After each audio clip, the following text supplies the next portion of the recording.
تو وہ یہ ہم بتائیں گے کہ عمران خان صاحب کا جو پروگرام ہے اور جو بیدار کا پاکستان کا پروگرام ہے اس میں کہاں اختلاف ہے اور کیا پرابلم ہے کہ عمران خان صاحب اس کو نہیں اپنا رہے.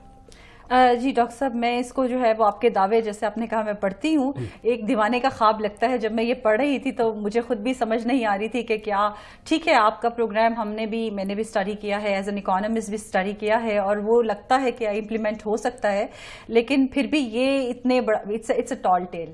تو میں یہ پڑھتی ہوں ایک ایک کر کے ناظرین کے لیے بھی کہ پہلا دعویٰ آپ کا ہے کہ اقتصادی بحران نہ صرف ختم ہو جائے گا بلکہ صرف 30 دنوں میں معیشت مکمل طور پر بحال ہو جائے گی.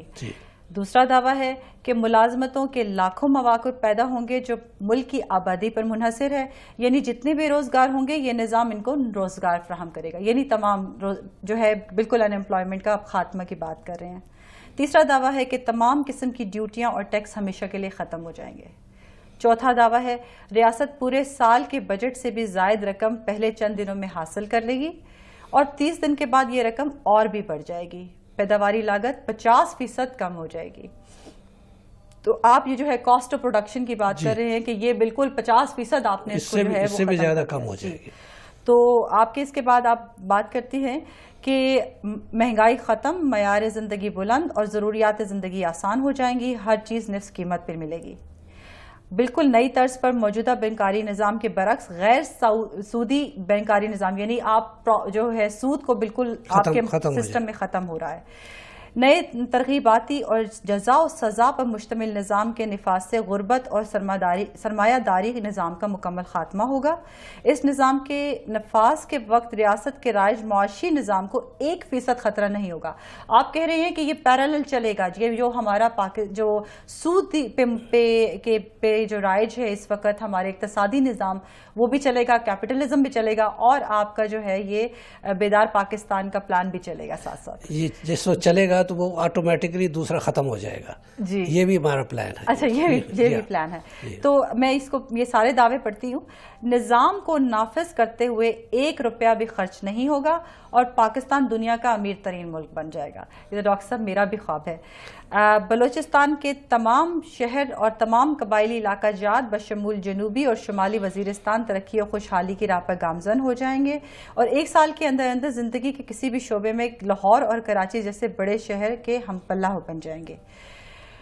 اور اس کے بعد آپ کہتے ہیں کہ سسٹم کے نفاذ سے پہلے 30 دنوں میں 1000 یورو ناقابل واپسی جمع کرانے پر 10 ملین روپے کے ڈیوٹی فری آپشن کی سہولت دی جائے گی، جس کے نتیجے میں مالی سال کے پہلے ہی ماہ حکومت کے پاس 200 بلین یورو جمع ہو جائیں گے. 200 بلین. جی بیدار پاکستان حکومت اس بات کی مکمل ضمانت دے گی کہ امریکہ اور اس کے اتحادی بغیر کسی جانی قربانی کے صرف 3 ماہ کے اندر ایک خوشحال اور پرامن افغانستان چھوڑ کر ہمیشہ کے لیے نکل جائیں گے، اور اس خطے سے دہشت گردی کا نام و نشان تک مٹ جائے گا. ڈاکٹر صاحب یہ جو آخری دعویٰ ہے اس پہ تو میں آپ سے بڑا جو ہے وہ بات کروں گی. تو یہ جو ہے بات کرتے ہیں اس پہ ایک ایک دعویٰ کر کے. جی سب سے پہلے تو میں پلان بتا دوں نا کہ پلان کیسے ہے. جی کہ ہر حکومت بانڈ فلوٹ کرتی ہے. میں نے بھی کہا بانڈ فلوٹ کرو، لیکن جو وہ بانڈ حکومت فلوٹ کرنے والی ہے ابھی وہ انٹرسٹ بیس ہے، اس کو واپس کرنا ہے. یہ حکومت نہیں کرے گی تو کوئی اور حکومت کرے گی، تو ہر حکومت دوسروں حکومت پہ ڈال کے چلی جاتی ہے. یہ بانڈ جو ہے آپ کو روپے کے 6 ملیں گے پہلے مہینے میں، دوسرے مہینے میں روپے کے 5 ہو جائیں گے، تیسرے مہینے میں روپے کے 4، اور پھر چوتھے مہینے میں روپے کے 3 ہوں گے آپ کو ملیں گے. گورنمنٹ کہتی ہے یہ بانڈ میرے ہیں، یہ میرا وہ ہے روپیہ ہے، روپے کی بجائے آپ نے یہ بانڈ کہاں استعمال کرنے ہیں؟ بانڈ آپ نے ہر اس جگہ پر استعمال کرنے ہیں جہاں گورنمنٹ کی سروسز ہے، پانی ہے، تیل ہے، بجلی ہے، ہر چیز وہاں پر آپ نے بانڈ دینا ہے، روپیہ نہیں دینا.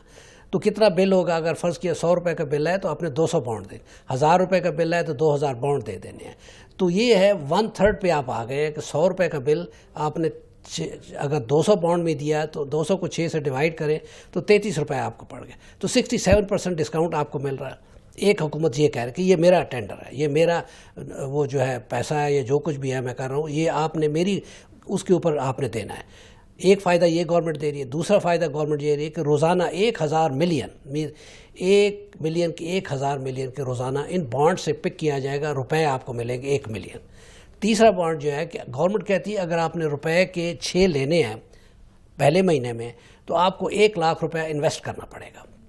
انویسٹ کا مطلب کیا ہے کہ آپ کو 30 دن کے اندر 100% گارنٹی کے ساتھ آپ کو 100% واپس بھی ملے گا, 1 لاکھ, شاید اس سے بھی زیادہ ملے اگر آپ تھوڑا سا انتظار کر لیں.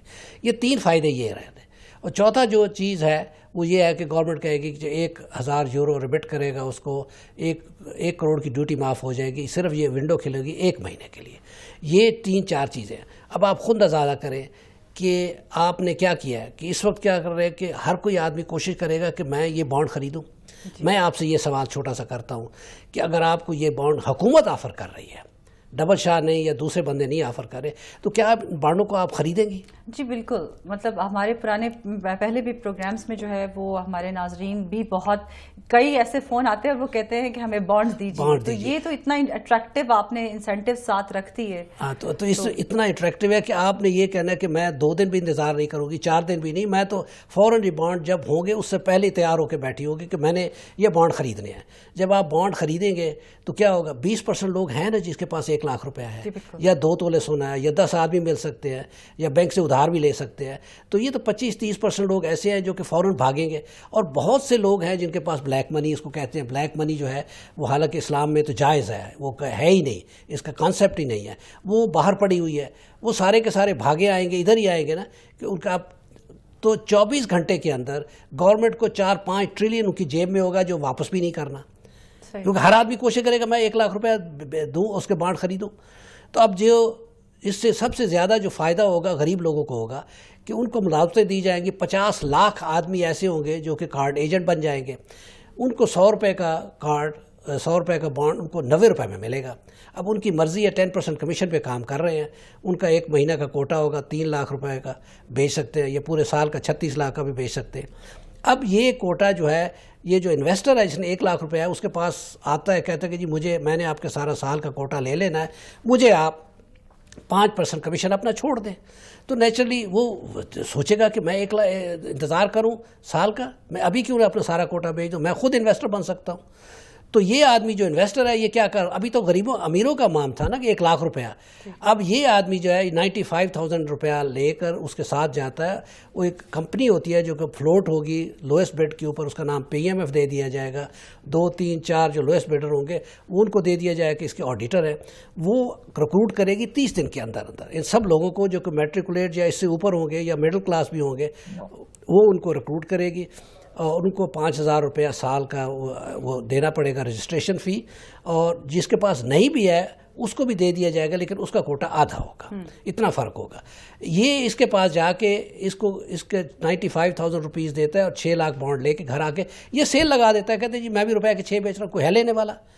پہلے تو گورنمنٹ 1 لاکھ کے 6 دے رہی تھی, یہ خود 1 روپے کے 6 دے رہا ہے. تو اس نے اپنے سارا کوٹا جو ہے یہ چند دنوں میں یہ بیچ ختم ہو جاتا ہے. اب غریب ہی اس میں شامل ہو گئے ہیں. 60% جو غریب ہیں ان کے پاس, کسی کے پاس 1000 ہے, کسی کے پاس 500 ہے, کسی کے پاس 20 ہے, 25 ہے, انہوں نے بھی بانڈ خریدا. یہ سارا پیسہ گورنمنٹ کی جیب میں چلا گیا. جی جب سارا پیسہ گورنمنٹ چلا گیا تو کتنا 10 ٹریلین سے بھی زیادہ بڑھ گیا, کتنا 1 مہینے کے اندر. آپ کو کیا اور چاہیے؟ ایک تو آپ کو یہ مل گیا کہ آپ کے پاس پیسہ آ گیا. اب آپ نے پرنٹنگ بند کر دی, جو پرنٹنگ کر رہے تھے اب یہ پیسہ آپ نے واپس بھی نہیں کرنا, اس کے اوپر انٹرسٹ بھی نہیں ہے, امپلائمنٹ کریٹ ہو گئی. اب ہر چیز جو ہے 1/3 کاسٹ پہ آ گئی کہ اب تیل پانی کس چیز کاسٹ جو ہے, پروڈکشن کاسٹ کس چیز پہ ڈیپینڈ کرتا ہے. گورنمنٹ نے فوراً ٹیکس بند کر دیا جی, ہر قسم کا ٹیکس ختم ہو گیا. انڈائریکٹ ٹیکسز ویسے ہی ختم ہو گیا تھا جب 1/3 پہ آ گئی تھی. کاسٹ پرائز گورنمنٹ اٹھا رہی تھی 33%, باقی جو ہے سارے انڈائریکٹ ٹیکسز ہیں.